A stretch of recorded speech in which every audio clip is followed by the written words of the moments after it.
The Premier League in 2023 is the most dominant football league that has ever existed. In terms of revenue, viewing figures, and the standard of the league, from top to bottom, no other league in world football even comes close. Premier League revenue, worth around £5.5 billion a season, is now the same size as its two biggest competitors, La Liga and the Bundesliga combined. By the next cycle of global and domestic Premier League broadcast rights, that gulf is expected to widen even further, continuing a trend that has only accelerated over the last 20 years. The team that wins the Serie A title each season, which was the biggest and richest league in world football as recently as the 1990s, now receives less broadcast revenue than the team that finishes bottom of the Premier League table and is relegated to the Championship. Leicester City, who had higher revenue than Benfica and Ajax in their last set of accounts, and a higher wage bill than Bundesliga runners-up Borussia Dortmund and seven-time European champions AC Milan, were still relegated from the Premier League last season, along with Leeds United, who themselves had a higher wage bill than Europa Conference League finalist Fiorentina and Europa League winner Sevilla. Over half of the world's 20 richest football clubs now compete in a single 20-team division, namely the Premier League, and every single Premier League team now ranks among the 35 richest clubs in the world. It seems as though the Premier League's hegemony knows no bounds then, and is only growing ever wider and more vast. The last 6 Champions League finals have all featured a Premier League club, 2 were all-English affairs, and there are concerns throughout European football's elite that soon even they will no longer be able to compete. So who, or what, could possibly threaten the Premier League? Could it be the predictable success of the rich 6 or 7 every season, and Man City's relentless title winning? Well, it doesn't seem to have done them any harm just yet. What about the European Super League, which was swiftly defeated in April 2021, but is still bubbling away with similar proposals behind the scenes? The most popular, or common suggestion, is Saudi Arabia's state investment in football and the Saudi Pro League, which recently added Neymar to its ranks during a summer in which Sadio Mane, Karim Benzema, and Ruben Neves, amongst others, have all made the Arabian desert their new home. Speaking to those at Premier League clubs, though, and to those who know people at top clubs around Europe, they don't view Saudi Arabia as a threat, but as an asset, as a way of offloading predominantly unwanted players for above-market valuations, without strengthening a direct rival in a league which, as they see it, largely because of the lack of global audience for it at this stage, poses little to no material threat to their short or long-term interests. No, forget about Saudi Arabia's state propaganda project. Most Premier League clubs are just glad that there is someone with enough money to buy their players again. The real threat to the Premier League's seemingly endless dominance and financial growth is you. Well, not literally you, unless you watch illegal streams of football matches, of course. Naughty, naughty. In which case, yes, actually literally you. Though even then, not just you, but it is ordinary football fans throughout the world, and particularly here at home, who watch games through unofficial channels that pose the most serious, costly, immediate, and long-term threat to the Premier League. Here in the United Kingdom, when last polled 6 years ago, half of all football fans admitted to illegally streaming Premier League matches, and over a third said that they did so at least once a month. That figure is almost certain to have risen since then, despite the Premier League's best efforts to clamp down on illegal distributors of their intellectual property, and young people, the fastest growing market for the Premier League, are the cohort most likely to watch illegal streams. Alright, maybe not quite that young, that's more like it. At the top end, it is estimated that worldwide illegal streaming could cost Premier League clubs as much as £3 billion, over half of the league's current revenue.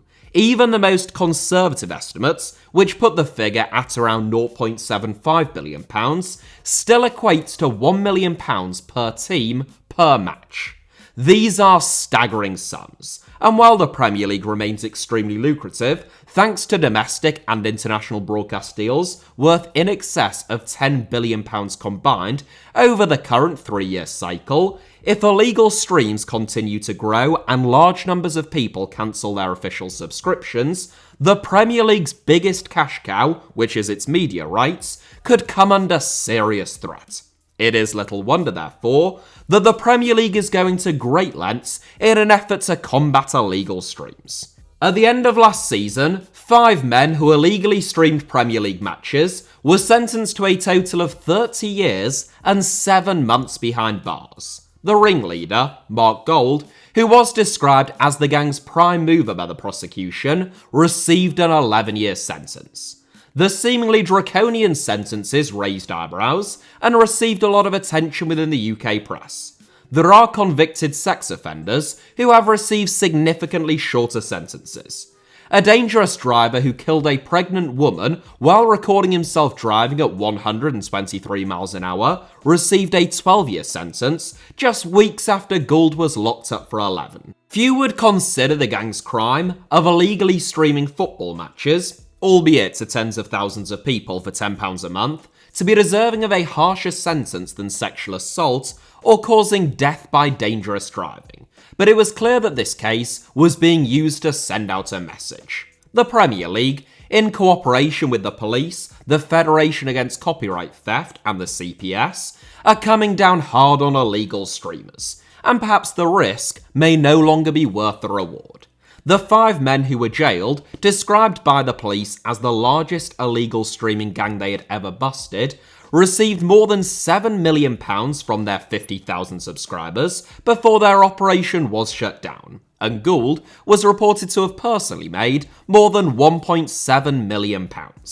The Premier League has an entire budget dedicated to cracking down on illegal streamers, paying the Federation Against Copyright Theft, or FACT for short, to investigate and enforce the copyright of their content.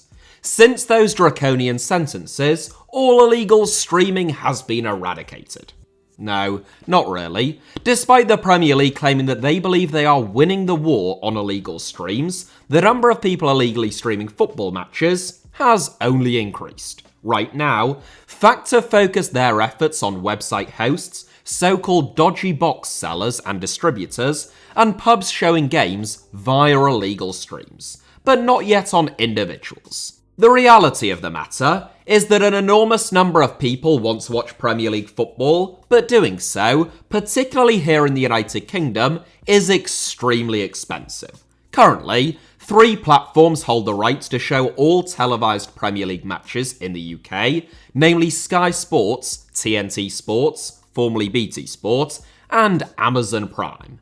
The average subscription cost, if you subscribe to all 3 to gain access to all televised games, is a little over £100 a month and just shy of £1,300 a year. For viewers outside of the UK, that is equivalent to €1,520 or $1,660 at the time of recording.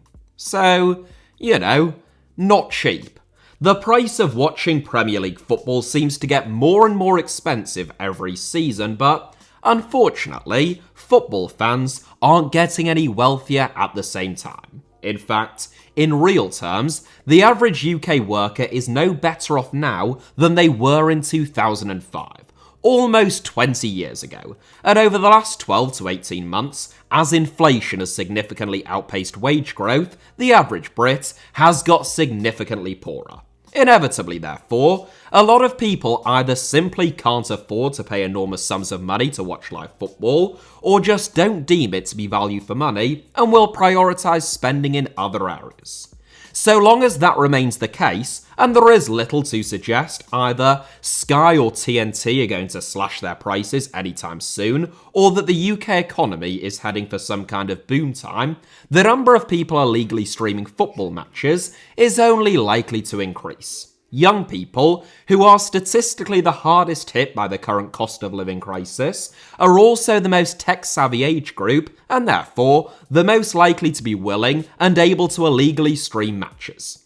It seems probable that a crescendo is coming whereby the Premier League either create their own reasonably affordable in-house streaming service, which is an idea that we will come on to, or they, in conjunction with the authorities, take a hard authoritarian turn and launch a crackdown on individuals who illegally stream matches. Fact already visit fans they identify as using illegal streaming services, going to their houses and warning them that they are breaking the law, but ordinary fans are yet to be subject to any legal action. The practicalities of a crackdown on individual fans is debatable. Only those who pay for discounted illegal streaming services are ever likely to be identifiable, and whilst doing so would most likely result in a decrease in the number of people illegally streaming matches, it would also be a PR disaster for the Premier League. A man being put behind bars for 11 years for actually broadcasting illegal streams received enough bad press, and he made £1.7 million out of it. But a football fan being convicted just for watching one would be a whole different ballgame, which, funnily enough, was the Premier League slogan when the division launched with Sky Sports in 1992. As expensive as it is to legally watch football in the United Kingdom, an awful lot of people still do it, hence why the league's domestic broadcast rights are worth almost £5 billion.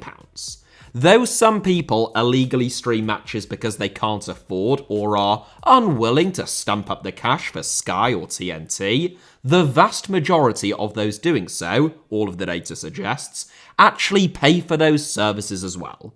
It might come as a surprise to viewers outside of the UK, but although Brits pay more to watch Premier League football than those in any other country, they actually get to watch fewer matches than fans anywhere else in the world.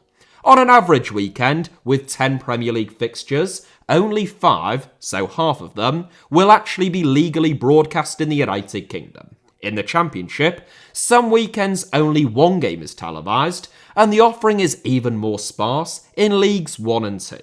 That's partly because the United Kingdom still has a 3 PM blackout, which prohibits any live football from being broadcast at 3 PM on a Saturday afternoon, but there are also games which aren't played at 3 PM on a Saturday that still aren't shown. This weekend, for example, Nottingham Forest vs Sheffield United is the only Premier League fixture taking place on Friday night at 7:45 PM, but the only way to watch it in the United Kingdom, other than live at the City Ground, would be via an illegal stream.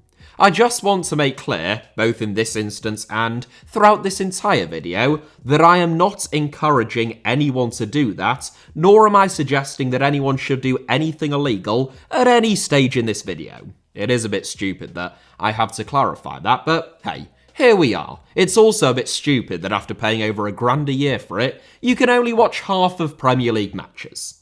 At the start of next month, Liverpool vs Aston Villa is a 2 PM kickoff on a Sunday, but once again, if you want to watch it live in the UK anywhere other than at Anfield, well, I'm afraid that's illegal.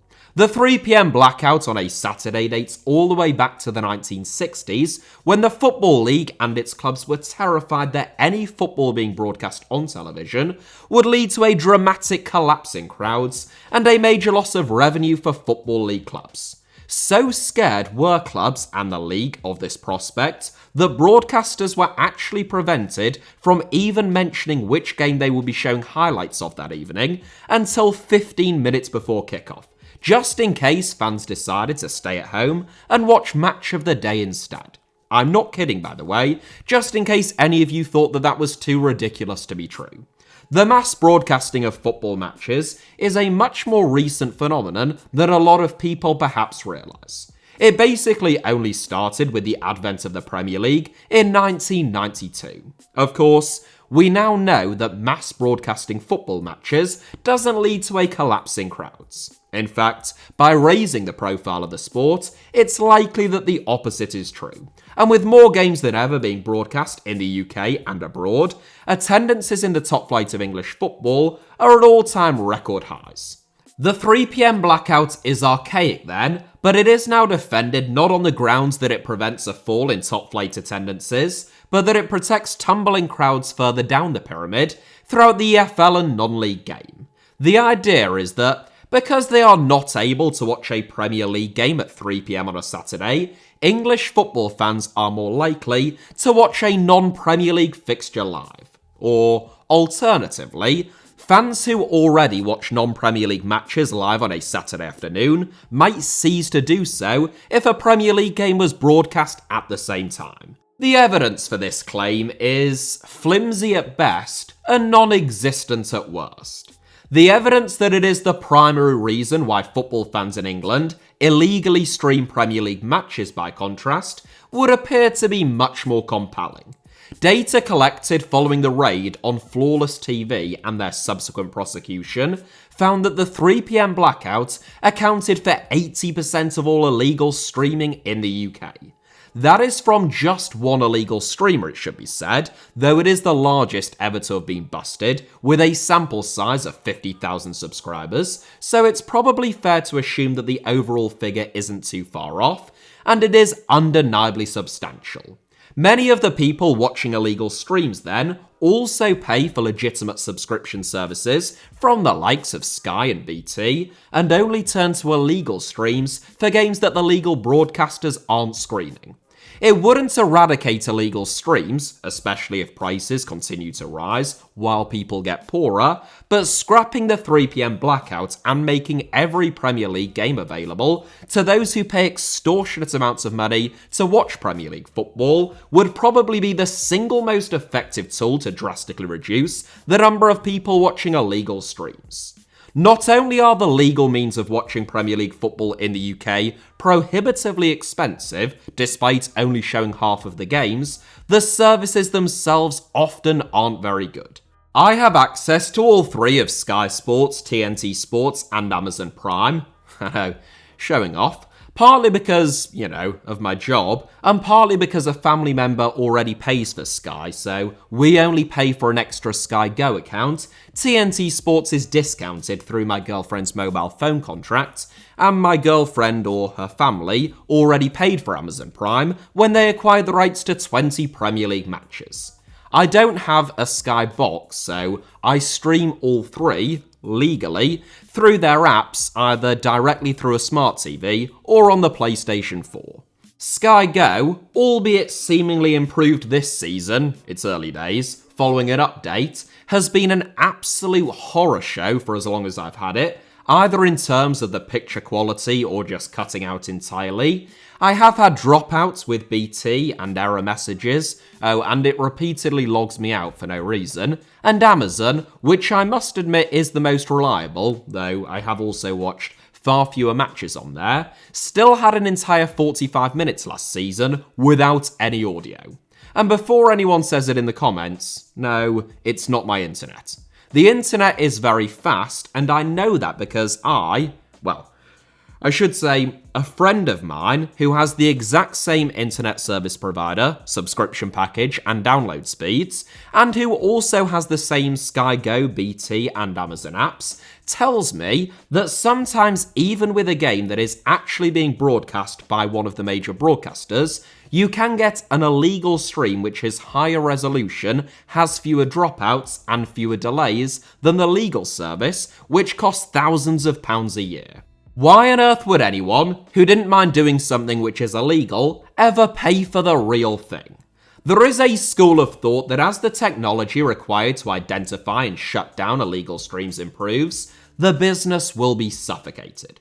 But as the technology to detect streams improves, so too will the technology to evade detection, and to make it even easier for fans to find high-quality streams.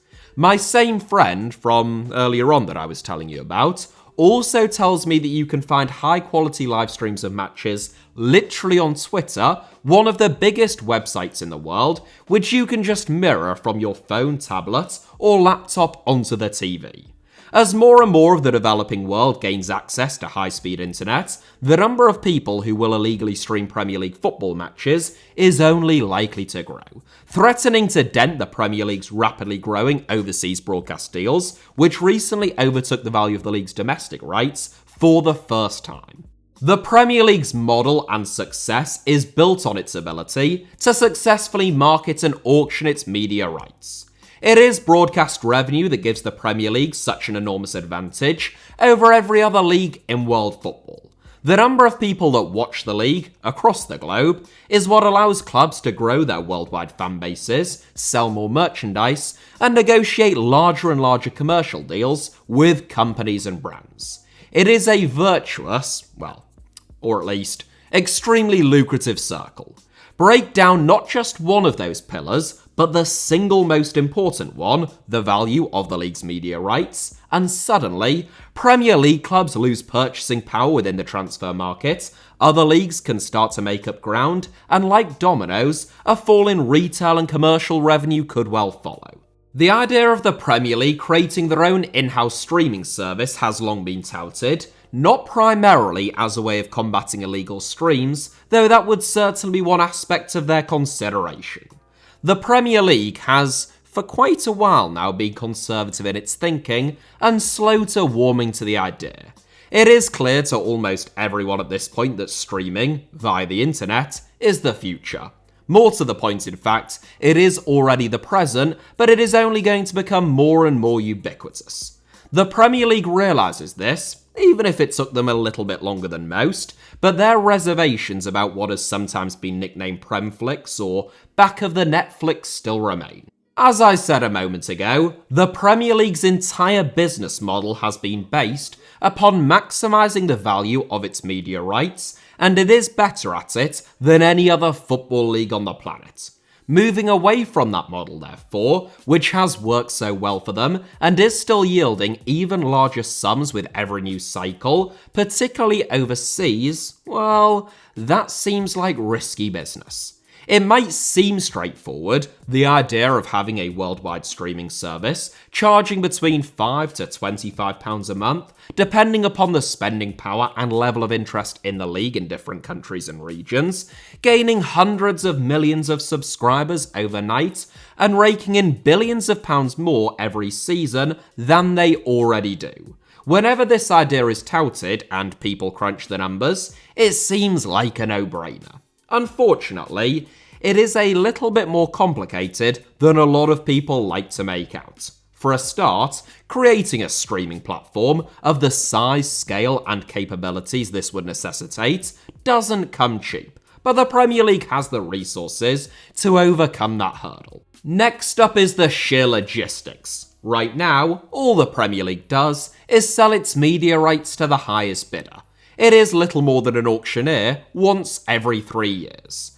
Taking all of that in-house would transform the Premier League into a global media giant overnight, requiring enormous amounts of infrastructure, members of staff, and administrative work. Not only would it not come cheap, it would be fraught with challenges and likely to encounter a raft of problematic teething problems. The companies that acquire the Premier League's broadcast rights have years, if not decades of experience, in broadcasting and marketing the Premier League to their specific markets, whether that be in Canada, Bahrain, or in Singapore. It would be a monumental task, and one which could only be accomplished in the first place if 2/3 of Premier League clubs voted for it, which they would almost certainly only do if they received advanced assurances from the league that they would receive at least as much broadcast revenue as they would under the current system. Nonetheless, Richard Masters, the CEO of the Premier League, has stated his intention to see a mixed system of the Premier League's own service, presumably while continuing to auction off any fixtures that wouldn't be shown there.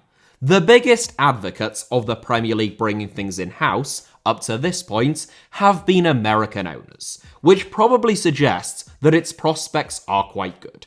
Half of all Premier League teams are now part-owned by Americans or American companies, with Man City the only one of those 10 clubs where that share is less than 50%. There are a further 8 American owners in the Championship now, all seeking promotion to the Premier League, which would take that number to beyond 50%, including recent takeovers at Birmingham City and Leeds United, and I suppose it would be remiss of me not to mention Wrexham, who are one of 10 American-owned teams in Leagues 1 and 2.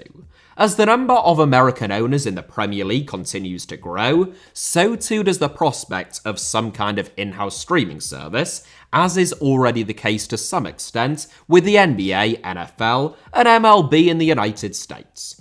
If you were asking for my prediction, and I know that you weren't, but I'll throw it out there regardless, I think that we will see the removal of the Saturday 3 PM blackout in the UK before too long, and not just every Premier League fixture being broadcast live via official legal channels, but every game right throughout the EFL. That will massively reduce the number of people who watch illegal streams, because those who already pay for those services will no longer have any need to.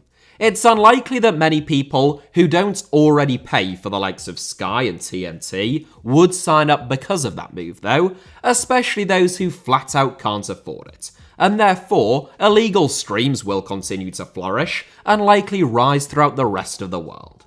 The Premier League, meanwhile, will most likely trial an in-house service, probably in a relatively small market. Singapore was suggested previously before the league decided not to go ahead with it, and the results of that trial will most likely determine what they do next. I also suspect, regrettably, that the idea that the Premier League offering an in-house service is likely to be much more affordable than the status quo, just because it could be whilst remaining even more lucrative, is a little bit fanciful. Don't forget, during the pandemic, when the Premier League decided to offer matches on a pay-per-view basis, they tried to charge fans £15 sterling to watch Fulham versus Sheffield United before being forced to scrap the scheme because everyone was so outraged. There was a time when everyone with access to the internet illegally downloaded music, because the legal alternative, even if you only wanted to listen to a single track, was paying £15 for a whole album. Now, because of affordable music streaming services like Spotify and Apple Music, almost no one downloads illegal music. There are, of course, ongoing debates about how little those services pay the artists themselves when people listen to their music, and there is probably a happy medium somewhere between the two. But it seems as though football is heading for a similar juncture, and for the Premier League, it is a huge dilemma. Arguably, it is the only decision, if they get it wrong, which is capable of bringing their ever-expanding dominance over every other league to an end. And if they get it right, it will most likely make English football's top flight untouchable for the foreseeable future. You can debate which of those two outcomes is more preferable. Personally, I don't think that the Premier League monopolising revenue and talent is very desirable, but either way, it would be significant, and that's why I thought that you might find it quite interesting. It is certainly something which is worth keeping an eye on. Anyway, if you did find it interesting, feel free to hit the like button, let me know your thoughts down below in the comments, and of course, make sure that you're subscribed and have notifications turned on, both for this channel and my second channel, both of which should be on your screens now, along with a couple of videos that you might fancy watching after this one. You can also find me on Twitter or on Instagram via the username @HITC Sevens on both, should you wish to do so.